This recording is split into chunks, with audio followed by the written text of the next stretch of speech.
નમસ્કાર, સ્વાગત છે આપ સૌનું.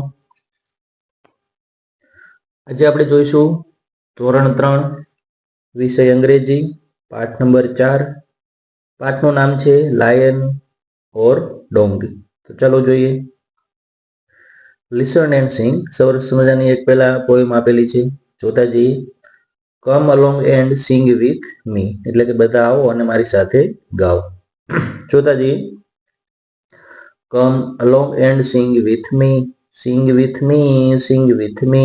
Come along and sing with me on this happy morning. બરાબર.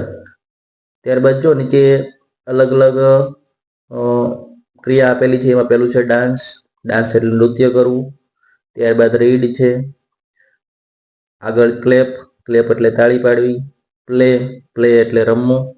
તો આપણે જે રીતે સિંગનો ઉપયોગ કર્યો એ રીતે આપણે ડાન્સ, રીડ, ક્લેપ અને પ્લેનો ઉપયોગ કરી અને આ રાઇમ છે એને આપણે આગળ વધારવાની છે. આગળ છે સ્ટોરી ટાઈમ. સરસ મજાની એક વાર્તા આપેલી છે. The donkey in a lion skin.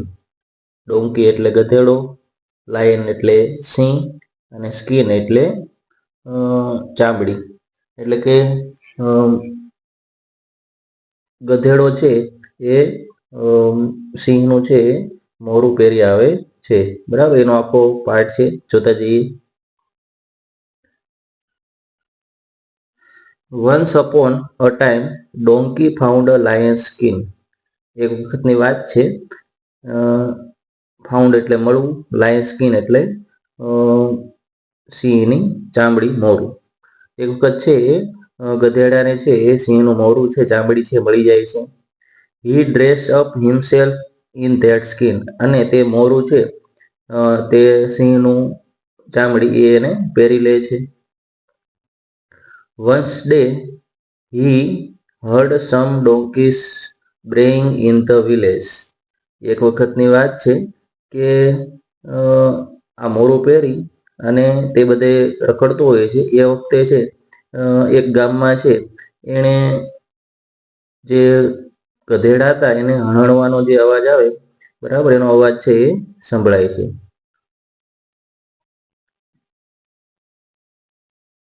Wherever he went, other animals and peoples were afraid of him. તેઓ છે એ બધે જાય છે અને બધા પ્રાણીઓને જે માણસો હોય છે એનાથી બીવે છે, કારણ કે એને સિંહ સમજી બેઠા હોય છે. He also started to bray. અને જે ગધેડાનો અવાજ સાંભળે છે હણવાનો, બરાબર, તો એની સાથે છે એ પણ જોર જોરથી છે એ બૂમો પાડવા લાગે છે. ધ વિલેજર હર્ટ હિમ. ગામના લોકો છે એનો અવાજ છે સાંભળી જાય છે. ધે કેમ with stick and bit the donkey. એટલે કે તેઓ છે એ લાકડી લઈને આવે છે અને ખરી રીતનો છે એ ગધેડાને છે પાઠ ભણાવે છે, એટલે કે એને લાકડીથી ફટકારે છે. તો સરસ મજાની વાર્તા જોયા બાદ આગળ છે રીડ એન્ડ રીઅરેન્જ. એટલે કે વાર્તામાંથી શબ્દો ઓળખી કાઢો અને અહીં આપેલા જમ્બલ્સ લેટર સામે સાચો શબ્દ લખો. એટલે કે સાચો સ્પેલિંગ છે આપણે લખવાનો છે. તો પેલો જે સ્પેલિંગ છે એનો સ્પેલિંગ બનશે DONKEY, ડોંકી. બીજો છે એનો બનશે LION, લાયન.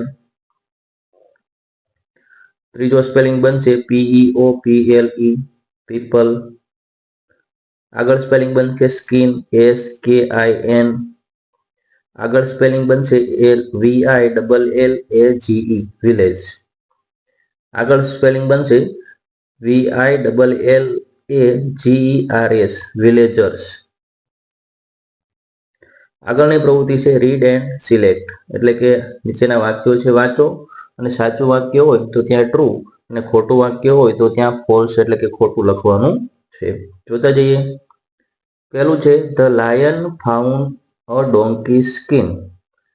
એટલે કે આનો મીનિંગ એમ થાય કે સિંહને છે એ ગધેડાની ખોખું છે સ્કિન છે મળી ગઈ હતી, બરાબર. તો આ વાક્ય ખોટું છે, તો અહીંયા આવશે ફોલ્સ.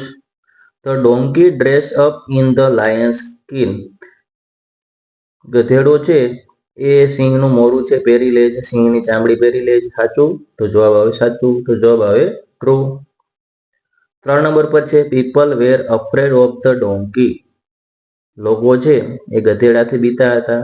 તો આ વાક્ય ખોટું છે એટલે ફોલ્સ આવશે. 4 નંબર પર છે the donkey so many Lions near the village.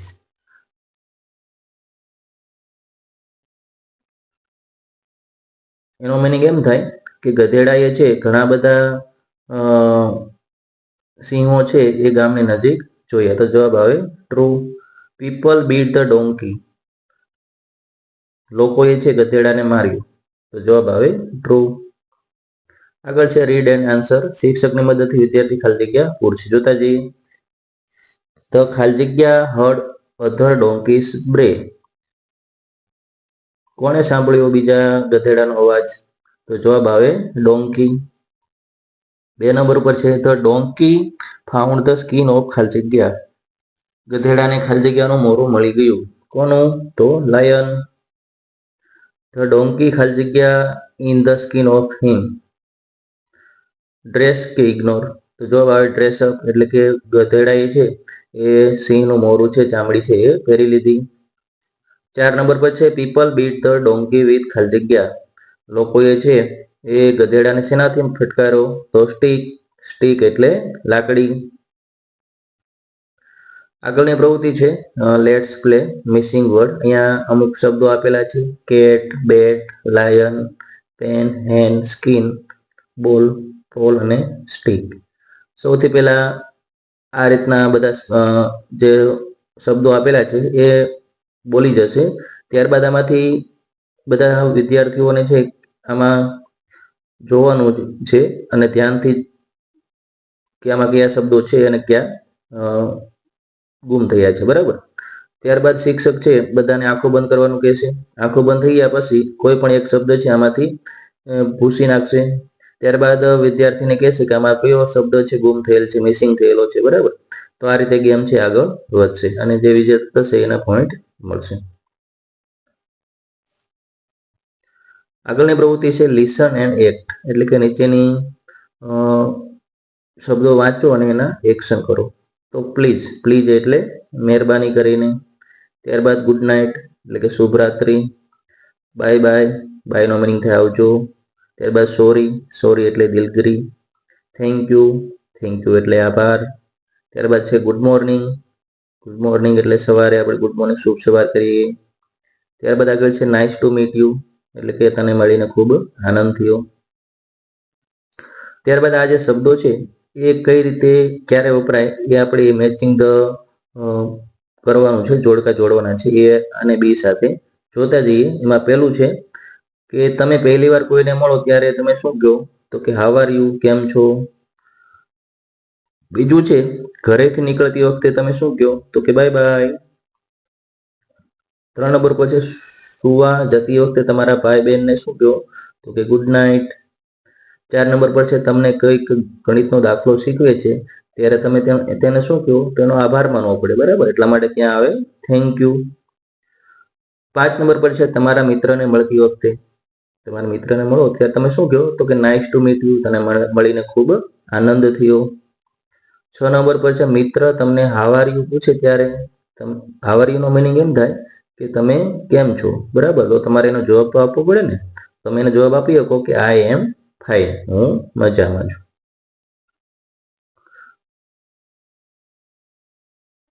આગળની પ્રવૃત્તિ છે રીડ એન્ડ એક્ટ. એટલે કે નીચેના વાક્ય વાંચો અને એક્શન કરો. તો એમાં પેલું છે જમ્પ લાઈક મંકી. વાંદરા જેમ કૂદકા મારો. કાવ લાઈક ક્રો.